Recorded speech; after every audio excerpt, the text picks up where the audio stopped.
언제 어떤 상황이 벌어질는지 모르지만 하나님은 오늘 저녁도 우리의 기도를 받으십니다. 이후의 일은 우리가 걱정할 일이 아니고 오늘 나의 모습이 하나님이 받으시는 모습이면 내 기도에도 하나님이 응답해 주실 줄로 믿습니다. 마태복음 21장에는 우리 예수님께서 예루살렘에 입성하신 이후의 행적들이 기록됩니다. 그 가운데 가장 먼저 하신 일이 성전을 방문하시는 겁니다. 우리 예수님에게는 성전이라는 곳이 굉장히 소중한 곳입니다. 예수님도 소중히 했던 성전을 우리도 소중히 해야 합니다. 건물로만 보지 마십시오. 우리 교회 같은 경우 건물은 상가입니다. 그러나 여기 계신 하나님, 우리가 그 하나님 앞에 올라오는 것입니다. 그때 이곳은 성전이 되는 거죠. 그리고 거기에 들어온 하나님의 백성은 성도가 되는 것이고, 그래서 우리가 여기서 여기 계신 하나님을 꼭 만나야 합니다. 그리고 그 음성을 들어야 하고 또한 그 하나님께 기도되어져야 합니다. 그런데 예수님께서 성전을 찾으실 때 성전은 거룩하지 못했습니다. 대제사장들과 바리새인들에 의하여 많이 그 성전의 모습이 흩어져 있었습니다.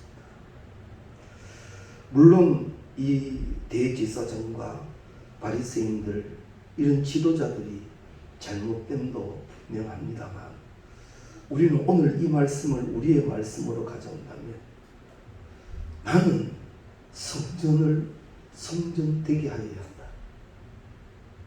반드시 여기 올라와 하나님 앞에 세워져야 하고 반드시 여기서 하나님께 예배하는 자가 되어야 한다. 예수님 당시에 잘못된 그 대제사장들, 그 제사장들만 볼 것이 아니라 오늘 나의 말씀으로 볼 때 나는 지금 이 자리에 주님이 오신다면 칭찬할 종인가 그렇지 않을 종인가, 이걸 우리가 정확히 해야 합니다. 누가 잘못되었다 어떻게 되었다 이건 두 번째고, 주님이 오늘 또 마태복음 21장과 같이 동일하게 찾아오신다면 그렇게 기뻐하시는 나인가 그렇지 아니한가. 성전은요 하나님이 계신 곳이라는 거 분명히 해야 합니다. 그리고 그 하나님 앞에 우리는 세워진 예배자가 되어져야 합니다. 우리가 오늘 읽지 않았습니다만 23절에 보면 예수께서 성전에 들어가 가르치실 새 이렇게 기록하죠. 성전에 들어가서 이제 가르칩니다. 그랬더니만 대제사장과 장로들이 예수님의 가르침에 대하여 삐딱한 모습으로 받아들입니다. 너는 무슨 권위를 가지고 이런 일을 하느냐 시비를 걸지요. 그럼에도 예수님은 가르침을 멈추지 않습니다. 그리고는 비유하여 주시는 말씀이 바로 이 포도원 비유의 말씀으로 설명을 해 주셨습니다. 앞선 이 33절부터 말씀해 보면 쭉 나타나는데 포도원 농부의 비유가 쭉 나오게 되지요. 그리고 오늘 이 본문 말씀 42절로 46절의 말씀으로 결론을 맺고 있습니다. 이 포도원 비유는 우리가 너무나도 잘 아는 말씀입니다. 어떤 포도원 주인이 포도원을 잘 가꾸어서 농부들에게 세를 주고 먼 지역으로 여행을 떠납니다. 이제 포도나무가 어느 정도 자라서 해가 지난 이후에 수확할 계절이 되었습니다. 그래서 그 주인은 종들에게 그 열매를 수확한 열매를 거두기를 원하여 종을 보내는데, 그런데 이 농부들이 보낸 종을 죽여버립니다. 즉 이것은 이 포도원 주인에 대한 반항이죠. 우리는 우리가 수고했으니까 당신한테 줄 것이 없다라는 표시이기도 하고 참 어처구니 없는 일을 저질러 버렸습니다. 우리 같으면 이럴 때 어떻게 할 것 같습니까? 분명 계약된 사항이고 그것이 지금 엎질러지기 시작하는데 이거 어떻게 해야 되죠? 그런데 주인은 한번 참고 더 많은 종을 다시 보냅니다. 그런데도 이 악한 놈들은 그 종들마저 다 죽여버리게 됩니다. 이제 서로의 대치는 극에 달합니다. 그럼에도 불구하고 이 포도원 주인은 한 번 더 기회를 주지요. 자기의 아들을 보냅니다. 그런데 이 악한 놈들은 그 아들마저 죽여버리게 됩니다. 이 이야기를 하신 후에 예수님은 이 잘못된 농부들의 행위에 대하여 포도원 주인이 돌아온다면 어떻게 하겠느냐라는 질문을 하시지요. 여기에서 우리가 비유에서 나옵니다만 포도원 주인은 하나님을 뜻합니다. 그리고 이 보냄을 받은 종들은 선지자들을 뜻하고요. 그리고 이 악한 농부들은 이스라엘을 뜻합니다. 그리고 마지막으로 보낸 아들은 예수 그리스도를 뜻합니다.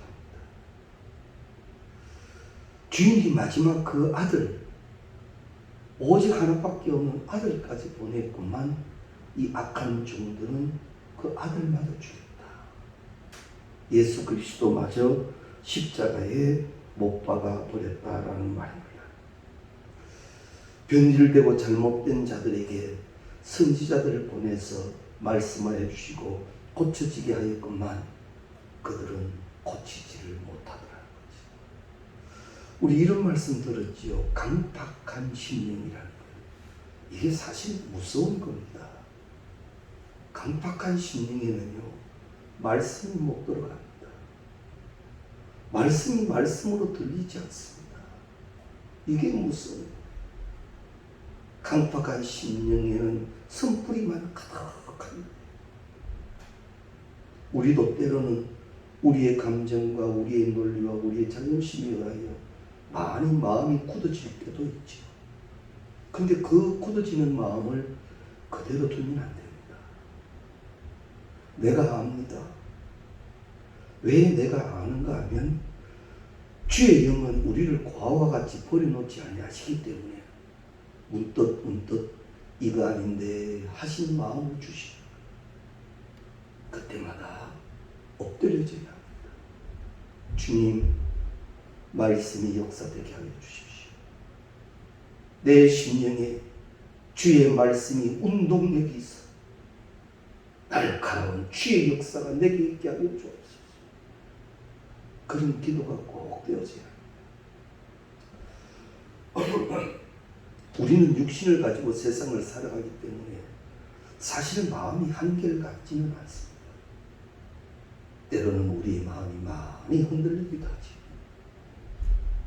그런데 그때마다 꼭 사인을 꼭 주십니다. 하나님은 꼭 사인을 주십니다. 그 사인을 듣고 깨달을 수 있는 영성이 꼭 되십니다. 우리 예수님께서 기도하는 모습에서 가르쳐 주신 모습 하나는요, 습관을 쫓아 기도하러 가시더라 그랬거든요. 이게 참 중요한 겁니다. 기도할 제목이 있어 기도하는 것이 아니라 기도가 생활이라는 거죠. 그래서 기도를 쉬는 것을 사무엘은 죄라고 할 정도로 죄를 짓게 된다는 겁니다. 그래서 우리가 무릎에 훈련이 되어져 있으면 기도하기 시작하죠. 이게 내 영성을 다스리는 거예요. 늘 깨어있게 하는 거예요. 만일 우리가 식사를 하는데 배가 고파야만 식사를 한다면 이미 그 식사는 건강을 해롭게 한다 합니다. 시장기가 없어도 규칙적으로 식사하는 게 몸에 굉장히 좋다고 그러잖아요. 막 갑자기 막 허기가 생기고 이럴 때 밥 먹고 나면 이건 참 건강을 많이 해친다는 일이랍니다. 마찬가지예요. 기도할 제목이 부르듯 이제 깨달아 떨어졌으니까 그때 막 부르짖고 나면 영도요 때로는 지쳐요. 그리고 응답 받고 나면 이제는 좀 쉬어야지. 그 사이에 또 물러져요. 내 무릎이 날마다 깨어있게 하시기를 주의 이름으로 축원합니다. 날마다 깨어있어야 합니다. 그래서 말씀하시는 하나님의 음성을 날마다 들어야 합니다. 살아계신 하나님은 오늘 또 말씀하시는 하나님이에요. 그리고 귀 있는 자는 들으라 하셨어요. 믿음은 들음에서 나요. 믿음은 내가 만드는 것 아니에요. 믿음은 듣는 가운데 나타나요. 그리고 그 믿음의 축복은요 이미 약속되어 있는 거예요. 믿음대로 됐죠. 약속되어 있다. 이 선순환의 축복을 누리는 우리가 다 될 수 있기를 바랍니다. 하나님께서는 독생자 예수 그리스도를 우리 가운데 보내주셨건만 끝내 회개하지 못했습니다. 결국은 어떻게 되느냐? 주인이 왔을 때 심판의 자리에 이르렀죠. 하나님이 우리를 징계하시고 심판하실 때 늘 자주 드리는 말씀입니다만 경고하심이 없는 징계와 심판은 없습니다. 꼭 사인을 주십니다. 그리고 깨닫고 돌아서는 자는 회복이지만 그렇지 아니하면 그것으로 끝입니다. 좋은 예를 든다면 가롯 유다 같은 경우도요. 예수님이 얼마나 사인하십니까? 계속 사인하시지. 이 중에 한 사람이 나를 팔 것이다. 가롯 유다는 이미 알거든요. 그런데도 가게 회개할 줄 몰라. 그러나 베드로는 닭우는 소리를 들었죠. 딱 주의 말씀이 기억나지. 닭 울기 전에 네가 나를 세 번 부인하리라. 그 말씀을 기억하고는 어떻게 합니까? 밖에 나가 통곡했다고. 이게 다른 거예요. 말씀을 듣고 어떻게 하느냐, 이건 굉장한 차이입니다. 나는 말씀 앞에 질려지고 쪼개지고 또한 싸매고 감싸지고 위로받고 세임받는 그런 우리의 영성이 되어져야 한단 말이지. 그저 말씀이었구나, 또 늘 알고 있는 말씀이었구나. 우리 신앙의 경륜이 어느 정도 되면 오늘 저녁 말씀 포도원 비유 모르는 사람 누가 있습니까? 다 알지요. 다 아는데도 말씀대로 살아가지 못하는 우리를 위하여 또 말씀해 주시오. 오늘 또 주님이 내게 주시는 말씀을 하나님의 음성을 듣고 내 영성을 다시 일깨우고 주시는 쇠임의 공급함을 받을 수 있기를 바랍니다. 그런데 오늘 이 포도원 비유 말씀 속에는 너희들이 회개하지 아니하면 심판에 이르리라, 이 목적이 아닙니다. 어떤 목적인가 하면 지금도 기다려주시는 하나님, 지금도 또 기회를 주시는 하나님, 그 하나님을 말씀합니다. 그래서 또 기회를 주시고 또 기다려주시는 하나님이 감사한 거지. 사도 바울 같은 경우는요, 앞뒤가 분명할 정도로 정말 일본말로 해서 오독고 같은 사람입니다. 불의를 못 보는 사람입니다. 그런데 예수 믿고 예수 안에서는 모든 것이 유하게 돼가지고 참 아름다운 모습이기도 합니다. 우리의 논리와 계산으로는 그거 잘못됐다, 딱 끝나버릴 것만 같은데 주님은 분명히 잘못되었습니다. 또 말씀하시고 깨닫기를 기다려 주시니 이 은혜가 감사라는 거죠.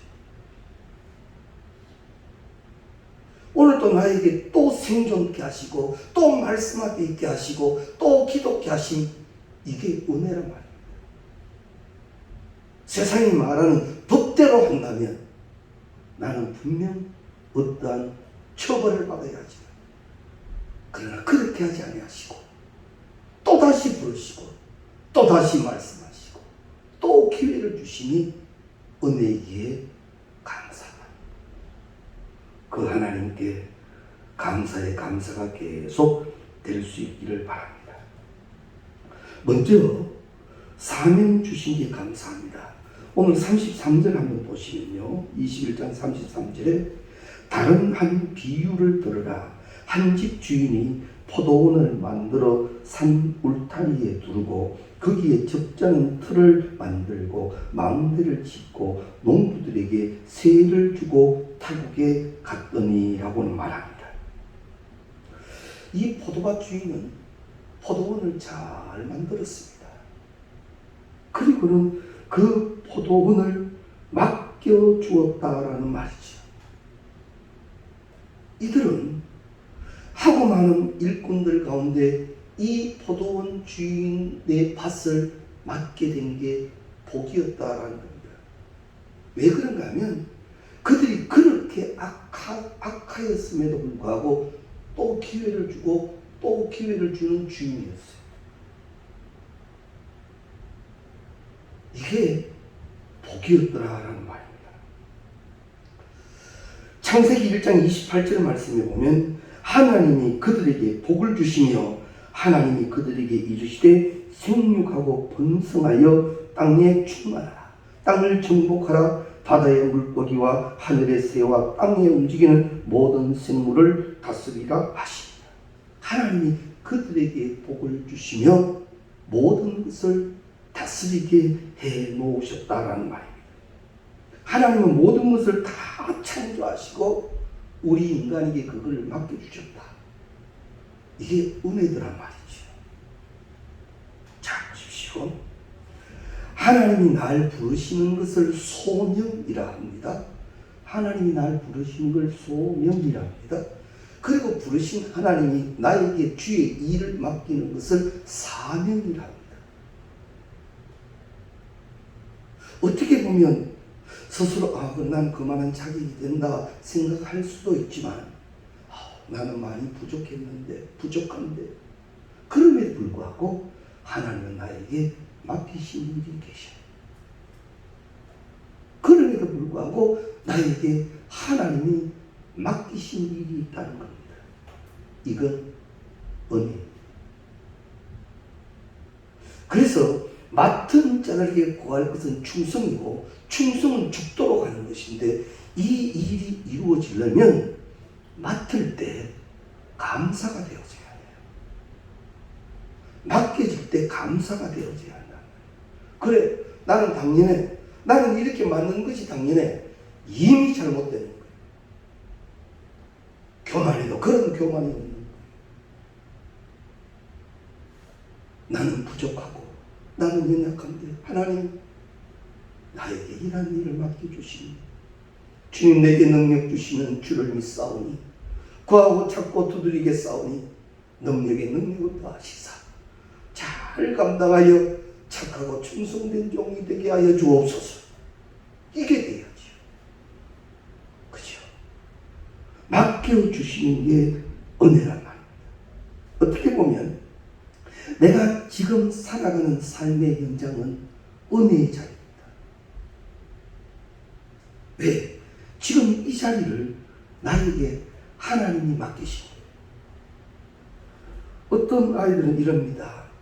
누구는 내 친구 누구는 금수저로 태어났는데 나는 뭐 흙수저도 못 되고 뭐 우리 집은 뭐 이렇고 저렇고 무소부지하신 하나님, 아니 계신 곳이 없으신 하나님, 그 하나님이 전지하심으로 나를 오늘 여기 있게 하신 것을 여기에서 맡기신 일입니다. 그럼 우리는 감사를 어떻게 찾는가 하면 하나님 조금 나아지면요, 요 제목 응답되면요 감사할게요, 이렇게 약간 거래성 있는 감사를 제시하죠. 아닙니다. 하나님 지금 여기 때로는 이런 제목으로 이런 은혜로 나 여기 있게 하시니 감사해요. 가정 안에서 때로는 주부로, 때로는 가장으로, 그러나 그 세워진 자리에서 때로는 원망스럽고 불평스러운 일이 있더라도 성경은 우리에게 가르칩니다. 그곳에도 주 여호와 하나님 계시고 너의 삶의 현장이 내가 너에게 맡기신 곳이고,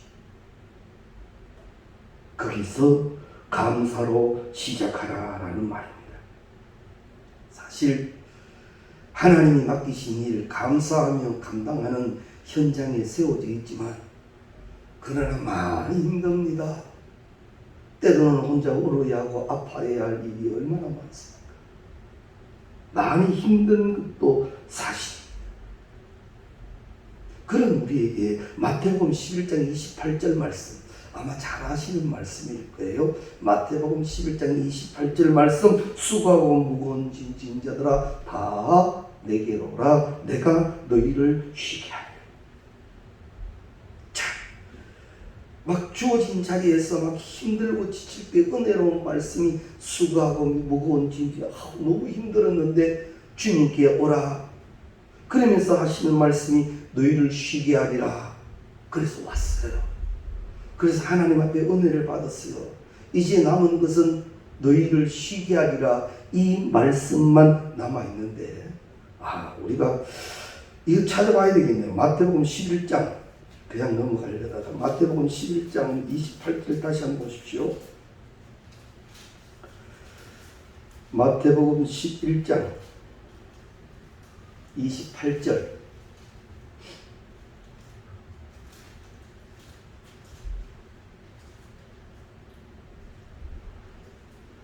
이 마스크를 끼고 있으니까 저도 그렇습니다만 이 성경책이 잘 안 넘어갈 때는 옛날에는 그냥 막 쉽게 춤을 탁 붙여 넘어가는데 이 마스크를 끼고 있으니까 이게 좀 불편할 때가 있죠. 마태복음 11장 28절 읽을게요. 수고하고 무거운 짐진 자들아 다 내게로 오라, 내가 너희를 쉬게 하리라. 이제 쉴 일이 남았지요. 29절 보십시오. 나는 마음이 온유하고 겸손하니 나의 멍에를 메고 내게 배우라. 그리하면 너희 마음이 쉼을 얻으리니. 자, 쉬게 한다 하셨는데 29절에 보면 멍에라는 것이 툭 나타나. 주님 앞에 오면 이제 쉬는 일, 편히 쉬는 일만 있는 줄 알았는데 29절에 가면 나의 멍에를 메고 내게 배우라 그럽니다. 멍에가 툭 나옵니다. 그리고 30절에 보면 이는 내 멍에는 쉽고 내 짐은 가벼움이라 하시니라. 여기서 중요한 진리가 발견됩니다. 사람은 누구에게나 짐이 있습니다. 주어진 삶의 현장 안에 짐이 있습니다. 사람이 원죄를 저지른 이후에 사람은 그 심판의 자리에 들어가게 됩니다. 그래서 예수 그리스도께서 해결하지 못하면 누구나 죄의 무게로 살아가야 합니다. 그런데 주께로 나오게 되면 그 죄 문제를 해결해 주신단 말입니다. 자, 모든 사람은 다 이 문제를 가지고 아파합니다. 죄로 인한 무게. 그거를 모든 사람이 다 지고 삽니다. 그런데 우리는 예수께 나옴으로 말미암아 그 짐은 해결된 거예요. 대신 하나님의 멍에를 우리 가운데 지워 주셨다라는 겁니다. 그게 바로 사명. 하나님이 내게 주신 사명입니다. 때문에 사명은 무거운 것만 아닙니다. 멍에 사명을 맡은 자는 그 다음 29절에 뭐라 그랬죠? 내게 배우라고 그랬어요. 하나님으로부터 사명받은 자가 딴 데 가가지고 하소연하지 말고 내게 배우라고 그랬어요. 사명 감당은 주님께 배우는 거예요. 십자가의 사명 감당은 주님께 배우는 거란 말입니다. 어떻게 하셨습니까? 겟세마네 동산에 올라가서 땀이 핏방울 되도록 기도하셨고, 주님이 내게 맡기신 사명은 그렇게 감당하는 거예요. 주의 일하다가 좀 힘들고 불편하다고 전화기 들고 온갖 소리 하는 것이 아니라 사명 감당은 주님께 배우는 겁니다. 사랑하는 성도님 여러분, 이 분명한 진리를 꼭 깨달아 보십시오. 다른 곳에서 배우면 그건 가짜입니다. 잘못된 겁니다. 그러면 나는 이 멍에 이것이 힘들고 어려워 어찌할 바를 몰라 할 때 얼마나 주님을 찾았습니까? 얼마나 주님을 찾았냐고요. 제자들이 예수께 기도를 가르쳐달라고 하듯이 얼마나 주님께 하나님 무겁다고 하나님 앞에 어떻게 얘기했느냐. 우리 주님도 겟세마네 동산에 그랬잖아요. 하나님 어지간하면 이 잔 좀 물려주십시오. 그러나 내 뜻대로 하지 마옵시다. 주님도 힘들어서 이 인간의 모습도 분명히 갖고 계신 예수님이시기 때문에, 인성을 갖고 계신 예수님이시기 때문에 분명히 우리가 하는 소리도 하셨잖아요. 할 수만 있으시거든 이 잔을 내게 선물해서 하나님 너무 무겁고 힘들어 못하겠습니다. 그러면서도 거기서 끝나지 아니하고 또 기도하여 그 뜻을 따를 때 천사가 하늘에서 내려와서 돕더라고했잖아요. 배울 걸 배워야지요. 가르칠 걸 가르쳐야지. 잘못된 것이 가르쳐줘도 안 되고 잘못된 것이 배워줘도 안 됩니다. 정확히 예수께 배우고 예수로 인하여 배워진 우리가 되어져야 한다는 말. 그런데 30절 말씀에 얼마나 은혜롭게 해주셨습니까? 분명히 말씀하셨죠. 내 짐은 쉽고 가벼움이라 하시니. 이제 그것 때문에 불평하는 것이 아니라는 거지. 그것 때문에 기뻐하고 감사하게 되는, 쉼을 얻게 된다는 말씀.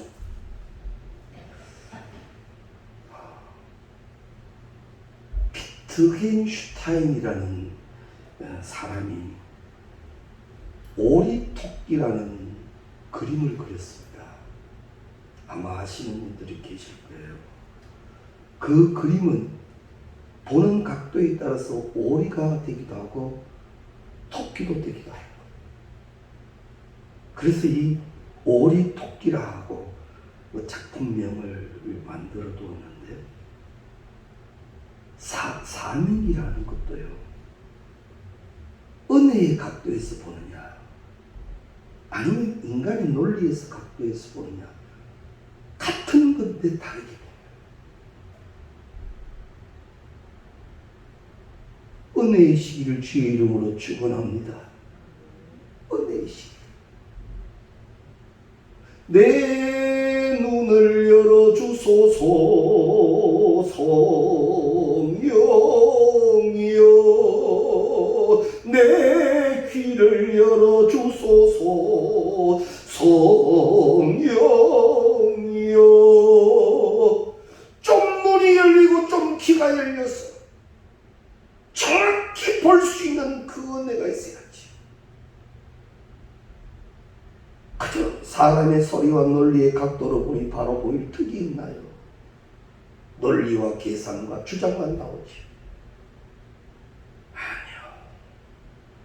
사명은 은혜이기에 감사할 일입니다.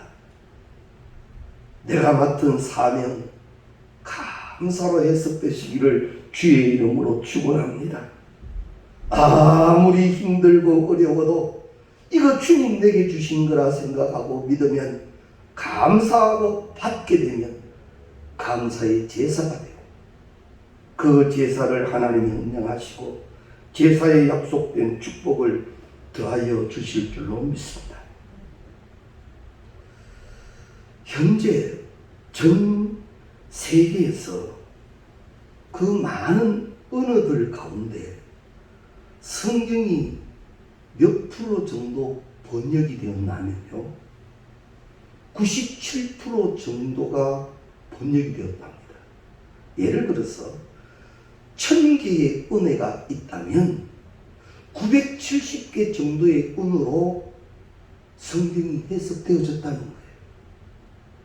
우리나라 성경이 한글로 번역이 되듯이 이제 각 나라들마다 그들의 말, 그들의 감정으로 성경이 번역되었는데 전 세계적으로 97% 정도가 번역이 됐다는 거예요. 이제 나머지 3%가 남았습니다. 그 3%에 해당되는 민족은 누군가 하면 대부분 소수민족입니다. 그들 외에는 이제 거의 다 이제 성경이 읽게 되어졌다라는 거죠. 그런데 이 성경 번역을 위하여 노력하는 많은 선교사님 가운데 한 분의 이야기가 있습니다. 이 한 분은 어떤 소수민족에게 하나님을 전가하기 위하여 갔는데 그들에게 하나님의 말씀이 바로 전거되지 않는 거예요. 이게 그들의 언어로 성경이 아직도 번역이 안 되는 거예요. 그래서 이제 그 소수민족의 숫자가 몇 명인가 하면 700명이랍니다.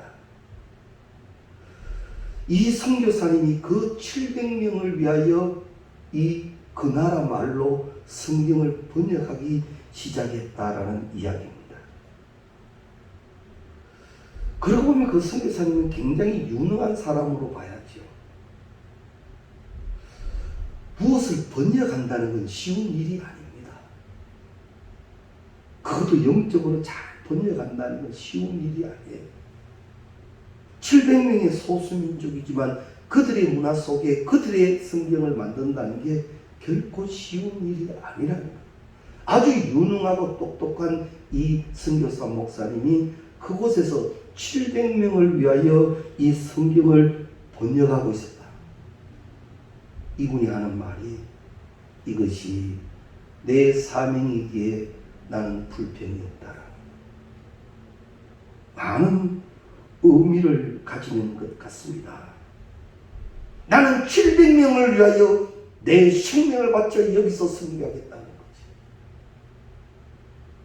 야, 이게 어느요 맡은 자들의 충성 아니겠습니까?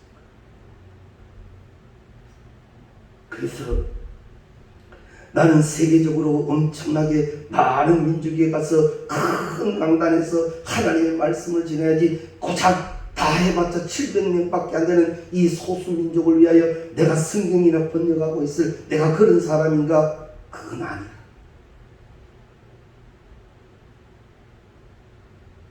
들어서시는 이는 하나님이십니다. 할렐루야. 그렇기 때문에 우리는 주어진 자리에서 감사가 되어져야 합니다. 우리에게 지워진 짐을 고통이라 생각하지 말고 감사로 사명으로 받아들여 감사가 되어져야 합니다. 하나님이 나에게 이 일을 맡겨주셨으니 감사합니다.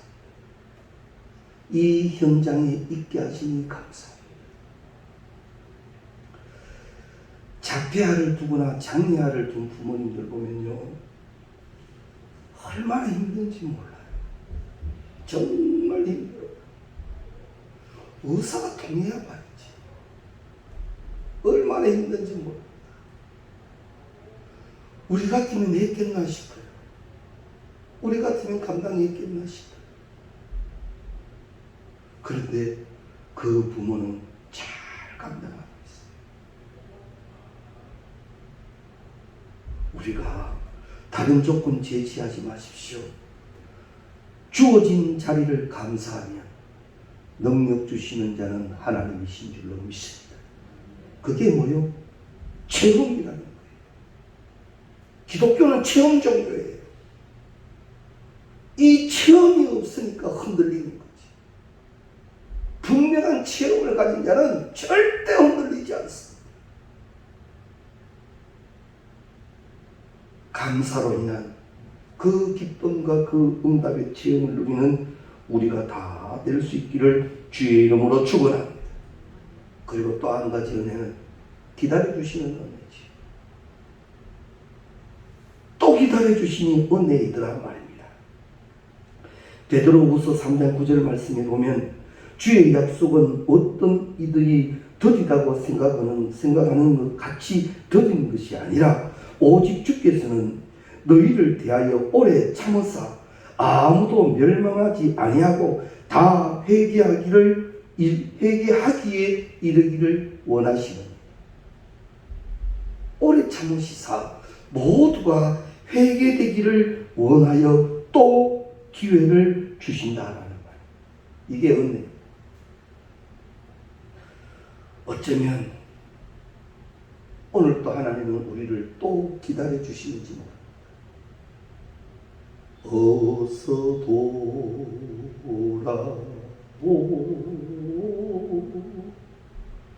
어서 돌아마노.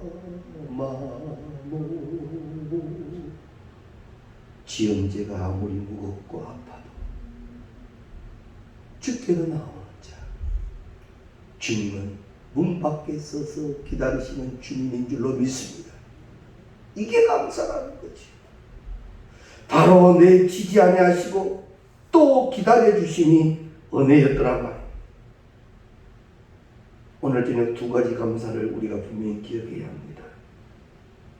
나에게 맡겨주신 오늘이 있고 현장이 있음을 감사하십시오. 감사로 풀어가십시오. 감사가 되지 아니하면 감사가 될 때까지 기도하십시오. 그리고 또 생활을 주셔서 기회를 주신 하나님께 감사하십시오. 거기에 대한 결론은 축복입니다. 그 은혜를 온전히 누린 우리가 다 되시기를 주의